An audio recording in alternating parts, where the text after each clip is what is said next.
Good morning. నేను రవిశంకర్ వెళ్ళ సమకాలీన అంశాలు, తెలుగు రాష్ట్రాల రాజకీయాలు, జాతీయ అంతర్జాతీయ పరిణామాలపై సమగ్ర విశ్లేషణ అందించే నమస్తే నాగేశ్వర్ కార్యక్రమానికి స్వాగతం. ప్రొఫెసర్ కె నాగేశ్వర్ గారు మనతో ఉన్నారు. నమస్తే నాగేశ్వర్ గారు. టెలిగ్రామ్ యాప్ పై కేంద్రం విధించిన తాత్కాలిక నిషేధం కొనసాగుతోంది. ఉగ్రవాదం అలాగే సైబర్ నేరాలకు అడ్డాగా టెలిగ్రామ్ ఉంది. చట్ట వ్యతిరేక అసాంఘిక కార్యకలాపాల కోసం ప్రైవసీ ఫీచర్లను దుర్వినియోగం చేస్తూ ఉన్నారు. వారిని పట్టుకోవడం అధికార యంత్రాంగానికి కూడా కష్టంగా మారుతోంది. అందుకే నీట్ పరీక్షల నేపథ్యంలో తాత్కాలిక నిషేధం విధించాము అంటూ ఢిల్లీ హైకోర్టులో కేంద్రం అఫిడవిట్ దాఖలు చేసింది సార్. అంటే టెలిగ్రామ్ సిఇఓ కూడా దీని మీద స్పందించారు. పావెల్ మాపై నిషేధం వెనుక రిలయన్స్ ఉంది, అలాగే వాట్సాప్ కూడా ఉంది అంటూ. అంటే బీజేపీ టెక్నాలజీతో భారత్ బయట కూడా టెలిగ్రామ్ యాప్ను అడ్డుకునే ప్రయత్నం చేస్తూ ఉన్నారు అంటూ టెలిగ్రామ్ సిఇఓ రెస్పాండ్ అయ్యారు. రాహుల్ గాంధీ కూడా ఫైర్ అయ్యారు సార్. దొంగను వదిలేసి ఇంటికి తాళం వేసినట్లుంది అంటూ కేంద్ర ప్రభుత్వం నిర్ణయంపై విమర్శలు చేశారు రాహుల్ గాంధీ. మొత్తానికి అంటే నిషేధం విధించడానికి గల కారణాలు చెప్తోంది. టెలిగ్రామ్ పై నిషేధం సబబేనా సార్ నీట్ పరీక్షల నేపథ్యంలో? అంటే ఇప్పుడు ఇంకా కోర్టు నేను చెప్పలేదు, కానీ ఇది రైజ్ చేసినటువంటి క్వశ్చన్స్ ఇప్పుడు మీరే రీజన్ చదివారు. ఏది కేంద్ర ప్రభుత్వం ఏ రీజన్ చెప్పారని. ఇది నీట్ ఎగ్జామ్ అయిపోయినాక ఈ సైబర్ సెక్యూరిటీ ప్రాబ్లం ఉండదు, తీవ్రవాదం సమస్య ఉండదు, అసాంఘిక శక్తుల సమస్య ఉండదు, ఈ నేరాల సమస్య ఉండదా? మరి ఇప్పుడు నీట్ ఎగ్జామ్ 21st అయిపోతుంది, 22nd తర్వాత ఈ ప్రాబ్లమ్స్ ఏవి ఉన్నాయా? మరి అప్పుడు టెలిగ్రామ్ బ్యాన్ చేస్తారా చేయరా? ప్రభుత్వం ఏం చెప్తోంది, టెలిగ్రామ్ తాత్కాలిక బ్యాన్ మాత్రమే, ఇది పర్మనెంట్ బ్యాన్ కాదని ఒకవైపు చెప్తోంది. మరోవైపు ఏమంటోంది, తీవ్రవాద కార్యకలాపాలకు, సైబర్ నేరాలకు, అనేక రకాల అసాంఘిక శక్తులకు ఇది ఒక అడ్డాగా మారింది అంటుంది. నా ఫండమెంటల్ క్వశ్చన్ ఏంటంటే, అలాంటప్పుడు పర్మనెంట్గా బ్యాన్ చేయాలి కానీ టెంపరీ ఎందుకు బ్యాన్ చేస్తున్నారు? అంటే నీట్ ఎగ్జామ్ అప్పుడే ఈ సమస్య ఉంటుంది, తీవ్రవాదం సైబర్ నేరాల తర్వాత ఉన్నాయని చెప్పదలుచుకున్నారా? If Telegram is dangerous to Indian society, it is dangerous before and after NEET exam కదా నా ఫండమెంటల్ క్వశ్చన్ అది. సో నీట్ ఎగ్జామ్ అయిపోతుంది, ఇంకో ఎగ్జామ్ ఉంటుంది, సిబిఎస్ఈ ఎగ్జామ్ ఉంటుంది. మన దేశంలో ఎన్నికలు ఎన్నిసార్లు ఉంటాయో అంతకన్నా ఎక్కువసార్లు ఎగ్జామ్స్ ఉంటాయి. రేపు ఓకే నీట్ ఎగ్జామ్కి బ్యాన్ చేసావు, రేపు జేఈఈ ఎగ్జామ్ ఉంటుంది, యూపీఎస్సీ ఐఏఎస్ ఎగ్జామ్ ఉంటుంది, రేపు మీకు స్టాఫ్ సెలక్షన్ కమిషన్ ఎగ్జామ్ ఉంటుంది, కంబైన్డ్ డిఫెన్స్ సర్వీసెస్ ఎగ్జామ్ ఉంటుంది. మీకు ఇలా ఒక్క ఎగ్జామ్ ఉండదు కదా, స్టేట్ లెవెల్ ఎగ్జామ్స్, ఎంసెట్లు ఉంటాయి, గ్రూప్ 1 ఉంటాయి. ఎగ్జామ్ లేని సమయం ఇప్పుడు ఉంటుంది నాకు అర్థంగా. రైల్వే రిక్రూట్మెంట్ ఉంటుంది, బ్యాంక్ రిక్రూట్మెంట్ ఉంటుంది. మరి అప్పుడు కూడా పేపర్ లీక్ అయ్యే ప్రమాదం ఉంటుంది కదా. టెలిగ్రామ్ యాప్ను అప్పుడు లీక్ చేసే వాళ్ళు ఉపయోగించుకుంటారు కదా. సో మీకు టెలిగ్రామ్ నీట్ ఒక్క ఎగ్జాము, మిగతా అన్ని ఎగ్జామ్స్ కావని ప్రభుత్వం చెప్పదలుచుకుందా? అంటే బహుశా నీట్ ఎగ్జామ్ తమకు డ్యామేజ్ జరిగింది బాగా పొలిటికల్గా అనుకొని, కాక్రోచ్ జనతా పార్టీ వారు కూడా దాన్నే తీసుకొని దేశమంతా నిరసనలు చెప్తున్నారు, జెన్జీ తీవ్రంగా వ్యతిరేకిస్తున్నారు కనుక నీట్ ఎగ్జామ్ సమయంలో మేము జాగ్రత్త తీసుకుంటాం అంటే మిగతా పరీక్షల సమయంలో ఎందుకు తీసుకోరు? యూజీసీ నెట్ ఎగ్జామ్స్ ఉంటాయి, ఏ ఎగ్జామ్ అయినా ఎగ్జామే కదా. అంటే లక్షల మంది రాస్తే పరీక్ష, వేల మంది రాస్తే పరీక్ష కాదని చెప్పగలమా? ఆ మాటకు వస్తే ఇప్పుడు నీట్ ఎగ్జామ్లో లక్షల మంది రాస్తారు, సివిల్ సర్వీసెస్ ప్రిలిమినరీ కూడా లక్షల మంది రాస్తారు, తక్కువ రాయరు.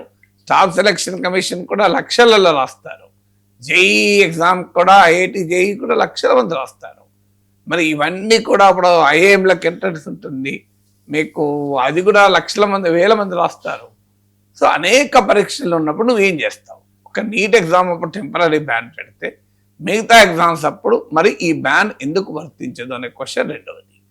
మూడవది ఏంటంటే హైకోర్టు ఓరల్గా అడిగిన ప్రశ్న. అఫ్కోర్స్ ఇంకా హియరింగ్ ఉంది, తీర్పు వచ్చే వరకు ఈ బ్యాన్ టైం కూడా అయిపోతుంది, బహుశా ఫ్యూచర్కి ఉపయోగపడుతుంది.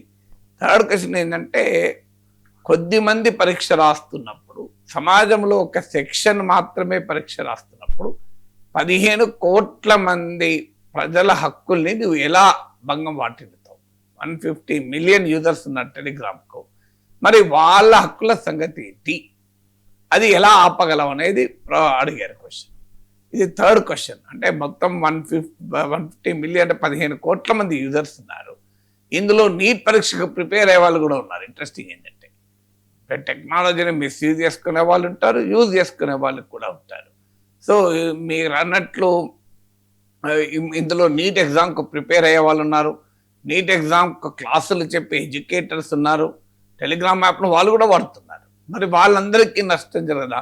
నిన్నటి దాకా టెలిగ్రామ్ గ్రూపుల్లో నీట్ ఎగ్జామ్ కోచింగ్ సెంటర్లకు పోలేని వాళ్ళు, వేల రూపాయల ఫీజులు చెల్లించలేని వారు, వాలంటరీగా కొంతమంది నీట్ కోచింగ్ ఇస్తున్న, టెలిగ్రామ్లో కోచింగ్ ఇస్తున్న వారి క్లాసులు వింటూ వారు ఎగ్జామ్ రాయబోతున్నారు. ఈ 10 రోజుల పాటు వాళ్ళ క్లాసులు వినే అవకాశమే రాదు కదా. మరి వాళ్ళ హక్కుల సంగతి ఏంటి అనే ప్రశ్న ఉత్పన్నమవుతుంది. 4th ఆస్పెక్ట్ ఏంటంటే, మీకు ఎప్పుడు కూడా జూరిస్ప్రుడెన్స్లో, క్రిమినల్ జూరిస్ప్రుడెన్స్లో ఉండేది టెస్ట్ ఆఫ్ ప్రపోర్షనాలిటీ అంటారు. టెస్ట్ ఆఫ్ ప్రపోర్షనాలిటీ అంటే, ఇప్పుడు ఉదాహరణకి ఎవరన్నా మిమ్మల్ని వచ్చి ఒక దెబ్బేశారు అనుకోండి, వాడు ఉరిశిక్ష చేయం కదా. దెబ్బేసడానికి మిమ్మల్ని మీ పైన ఏం రవిశంకర్ గారు యాంకరింగ్ ఇట్లా వేస్తావా అని ఎవరైనా ఒక దెబ్బేశారు అనుకుందాం, వేస్తారని కాదు, వాళ్ళకు 5 ఏళ్ళ జైలు శిక్ష చెయ్యం అన కదా. సో దానికి ఏమంటారు, ఒక ట్రాఫిక్ వయలేషన్ ఉంటుంది. ట్రాఫిక్ వయలేషన్ చేసావు కనుక జీవిత ఖైదు విధిస్తున్నా అంటావా? ట్రాఫిక్ వయలేషన్ నేరమే కావచ్చు, కానీ జీవిత ఖైదు విధించేంత నేరం కాదు అది. అందువల్ల టెస్ట్ ఆఫ్ ప్రపోర్షనాలిటీ అనేది క్రిమినల్ జ్యూరిస్ప్రుడెన్స్లో కీలకమైన అంశం. సో ఇక్కడ కూడా హైకోర్టు అడిగింది, ఈజ్ దిస్ ప్రపోర్షనల్ అంటే మీరు ఇతర మార్గాలు ఏమీ లేవా అంటే, ప్రభుత్వ వాదన ఏంటంటే టెలిగ్రామ్ ఆర్కిటెక్చర్ ఇస్ డిఫరెంట్, మిగతా వారి ఇందులో చాలా వేగంగా ఇది వెళ్ళిపోతుంది అనేది వాళ్ళ వాదన. ఎక్కువ మందికి వెళ్తుంది, వేగంగా వెళ్తుంది. కానీ ఫండమెంటల్ క్వశ్చన్, 5వ క్వశ్చన్ ఏమొస్తుందంటే, మీరు టెలిగ్రామ్ యాప్ చేశారు, పేపర్ లీక్ అయింది, వాట్సాప్లో షేర్ కదా, కాస్త వేగంగా షేర్ అవుతుందా, ఎక్కువ మంది షేర్ అయితే అవుతుంది కదా వాట్సాప్లో. ఇప్పుడు టెలిగ్రామ్ లేను వాడే వాళ్ళు ఉన్నారు. అప్పుడు మీరు నేనే లేను టెలిగ్రామ్లో. సో మీకు నేనే రెగ్యులర్గా టెలిగ్రామ్ వాడను, మీకు వాట్సాప్లో అందరం వాడతారు. ఇంకా యూనివర్సల్లీ యూజ్ చేసేది వాట్సాప్, టెలిగ్రామ్ కాదు. ఇప్పుడు మన దేశంలో మీరు లెక్క తీయండి, నాకు కరెక్ట్గా ఫిగర్ వాట్సాప్ యూజ్ చేసే వాళ్ళు లేరు. కానీ బట్ ఐఎమ్ 100% షూర్, ఎందుకంటే మనం 10 మందిని మనకు తెలిసిన వాళ్ళు అడగండి, అందులో టెలిగ్రామ్ వాడేవాళ్ళు చాలా తక్కువ మంది ఉంటారు, వాట్సాప్ వాడేవాళ్ళు ఎక్కువ మంది ఉంటారు. మరి వాట్సాప్లో షేర్ అయితే ఏం చేయగలుగుతావు నీవు? దాని సంగతి ఏంటి? ఫేస్బుక్లో పోస్ట్ పెడితే ఎవరన్నా ఫిక్టీషియస్ అకౌంట్, దాన్ని ఏం చేయగలవు? యూట్యూబ్లో ఎవరో వీడియో పెడితే ఏం చేయగలవు దాన్ని? అందువల్ల మొత్తం నీవు డిజిటల్ సర్వేలెన్స్ పేరిట ఎంటైర్ సోషల్ మీడియానే బ్యాన్ చేస్తావా 10 రోజుల పాటు? దానికి ఆన్సర్ ఉండాలి కదా. ఇది 5. 6వది, అసలు లీకులను ఆపలేక, లీక్ అయిన తర్వాత ప్రచారాన్ని ఆపుతా అంటే ఎట్లా? లీకులను ఆపాలి కదా. ఇది ఎలా ఉందంటే, ఇంతమంది మీరు చెప్పారు రాహుల్ గాంధీ దొంగను వదిలేసిన తర్వాత తాళం వేసి, అది కూడా కాదు, తాళాన్ని పలకొట్టి దొంగ లోపలికి వెళితే దొంగ మీద కేసు పెట్టకుండా తాళం తయారు చేసామని మీద కేసు పెట్టారు. మీరంత తాళం వీక్గా ఎందుకు తయారు చేసినావు? దొంగ కొట్టుకొని లోపలికి వెళ్ళగలిగారు కదా. అసలు నీదే తప్పు, మొదలు తాళం అలా ఎందుకు చేసినావు అంటే అని అర్థం ఉంటుందా? ఫస్ట్ పట్టుకోవాల్సింది ఇంటి దొంగను. పేపరే లీక్ కాకపోతే టెలిగ్రామ్ కాదు, ఇంకేది ఏమీ చేయలేదు కదా. మీకు మొదలు పేపర్ అంటూ లీక్ అయితే టెలిగ్రామ్ ద్వారా కాకపోతే ఇంకో ద్వారా వెళ్తుంది, వెళ్ళకుండా ఆపగలవా నువ్వు దాన్ని? ఇది పాసిబుల్. పోనీ ప్రభుత్వం, కేంద్ర ప్రభుత్వం హామీ ఇవ్వగలదా? టెలిగ్రామ్ నేను బ్యాన్ చేశాను కనుక పేపర్ లీక్ అవుతుంది, కానీ అది ఎక్కువ మంది చేరదు అని చెప్తారా? ఎక్కువ మంది చేరాల్సిన అవసరం ఏముంది? 10,000 మంది చేరిన చాలు కదా అన్యాయం అయ్యటానికి. 1000 మంది చేరిన అన్యాయం కదా. 1000 మంది దొంగ డాక్టర్లు చేస్తారు కదా, 1000 మంది జెన్యూన్గా ప్రిపేర్ అయిన బిడ్డలకు అన్యాయం జరుగుతుంది కదా. అంటే what are you plan, what is the objective, అసలు పర్పస్ ఏంటి చెప్పండి. ఓకే, టెలిగ్రామ్ బ్యాన్ చేస్తావు, పేపర్ లీక్ అవుతుంది, స్ప్రెడ్ కాదని గ్యారంటీ ఇవ్వగలవా? వాట్సాప్లో స్ప్రెడ్ అవుతుంది, ఇంకో రకంగా స్ప్రెడ్ అవుతుంది. Can anybody give guarantee? కేంద్ర ప్రభుత్వం ఇది డెఫినెట్గా పేపర్ లీక్ అయినా ఏం కాదు. అసలు పేపర్ లీక్లను వదిలేసి పేపర్ లీక్ కాకుండా ఏం చేయగలుగుతాం దాని మీద దృష్టి వదిలేసి, లీక్ అయిన తర్వాత నువ్వు ఎక్కువ మందికి పోయింది టెలిగ్రామ్ తప్పు అంటే, అసలు నేషనల్ టెస్టింగ్ ఏజెన్సీ తప్పు కాదు, టెలిగ్రామ్ తప్పు నీట్ ఎగ్జామ్ సమస్యకు. ఏ విచిత్రమైన ఆర్గ్యుమెంట్ ఇది.